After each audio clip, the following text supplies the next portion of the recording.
اعوذ باللہ من الشیطان الرجیم بسم اللہ الرحمن الرحیم السلام علیکم ورحمۃ اللہ وبرکاتہ۔ باللہ من الشیطان الرجیم بسم اللہ الرحمن الرحیم السلام علیکم ورحمۃ اللہ وبرکاتہ۔ قرآن پاک و نازل شدہ کتاب ہے من اللہ جو صادق و امین نبی صلی اللہ علیہ وآلہ وسلم کے اوپر نازل ہوا۔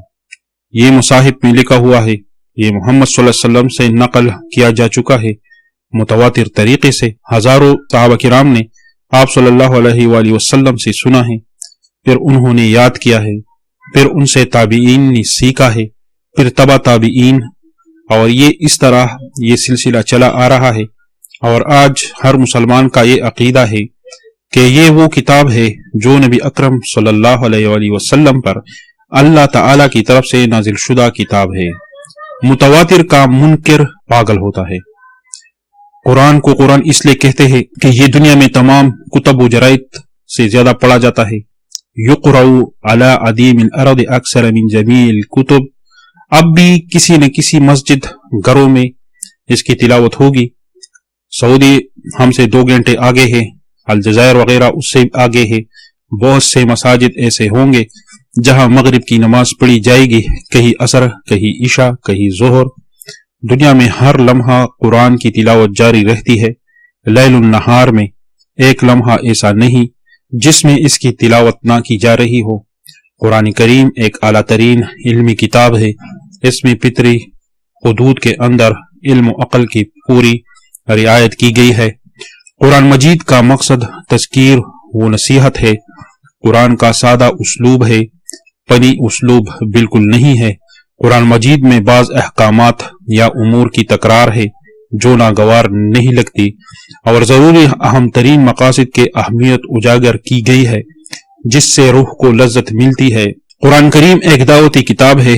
پیغمبر صلی اللہ علیہ وآلہ وسلم کے 23 سالہ دعوتی تکمیل کے ساتھ کتاب کی تکمیل بھی ہو گئی۔ قرآن کریم ابدی رہنمائی کی کتاب ہے۔ قرآن کریم ایک تاریخی کتاب بھی ہے۔ ابدی رہنمائی تاریخ کے سانچے میں ملے گی۔ قرآن کریم اللہ تعالیٰ نے آخری پیغمبر پر غلبے کے لیے عطا فرمایا کہ اللہ کا پیغام کا غلبہ ہو، عملی طور پر ساری دنیا پر یہ نافذ ہو۔ قرآن فضائل کی کتاب ہے۔ اس کے آیتوں اور سورتوں میں تلسیماتی برکتیں چھپے ہوئی ہے۔ محض الفاظ کو دہرانے سے برکتوں کا حصول ہوتا ہے، مگر یہی الفاظ تدبر سے بھی بھرے ہوئے ہیں۔ ایک ایک لفظ میں سمندر کی گہرائی ہے۔ تدبر والا کتاب ہے۔ قرآن مجید حقیقت کی کتاب ہے۔ وہ انسان کے اندر زندہ عمل پیدا کرتا ہے، نہ کہ محض ظاہری آداب و قواعد۔ قرآن کریم سیاست کا کتاب بھی ہے۔ ملک چلنے کے لیے ایک نظام پیش کیا گیا ہے۔ اس میں اللہ تعالیٰ کے حکومت کا قیام ہے، جو آپ صلی اللہ علیہ وآلہ وسلم کا مشن تھا، اور آپ صلی اللہ علیہ وآلہ وسلم نے نافذ بھی کیا تھا، اور خلفائے راشدین نے بھی نافذ کیا تھا۔ قرآن خدائی نعمتوں کا ابدی خزانہ ہے۔ قرآن کریم خدا کا تعارف ہے۔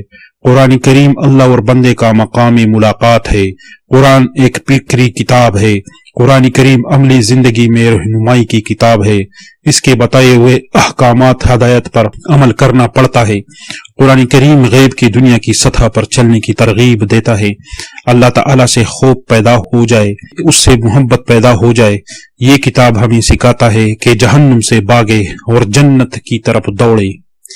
یہ کتاب ہمیں اللہ تعالیٰ کی کبریائی اور عظمت کا احساس دلاتا ہے اور اپنی عجز کا درس دیتا ہے۔ اس کلام کے بید انسان پر تب کھلتے ہیں جب انسان اس کلام کے ماتحت ہو جائے۔ جتنا تقوی آئے اتنے اس کے بید کھلتے جائے۔ بیدوں سے بھرا ہوا کتاب ہے۔ یہ عظیم کتاب کا خاصہ ہے کہ گناہگار انسان، بے ادب انسان پر اس کے بید کھل ہی نہیں سکتے۔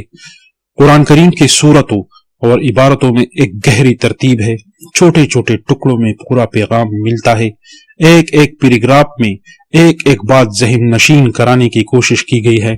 قرآن کریم اللہ تعالیٰ کے جلال کا اظہار ہے اور انسانی ابدیت آئینہ ہے۔ قرآن کی اصطلاحی تعریف ہم اس طرح کریں گے: هو الکتاب منزل علی رسول اللہ صلی اللہ علیہ وآلہ وسلم نقلا متواترا بلا شبہ قرآن پاک کی تعریف هو الکتاب المنزل المکتوب فی المصاحف المنقول عنہ نقلا متواترا بلا شبہات۔ بس آج کا سبق یہاں پر ختم کرتے ہیں۔ آئے دعا کرے، یا کریم اللہ ہمارے علم میں اضافہ فرما، یا کریم اللہ علم نافع نصیب فرما، یا کریم اللہ تمام دنیا کی مسلمانوں کو پستی سے اٹھا دیجئے اور عظمت اور رفعت دلا دیجئے، آمین۔ السلام علیکم ورحمۃ اللہ وبرکاتہ۔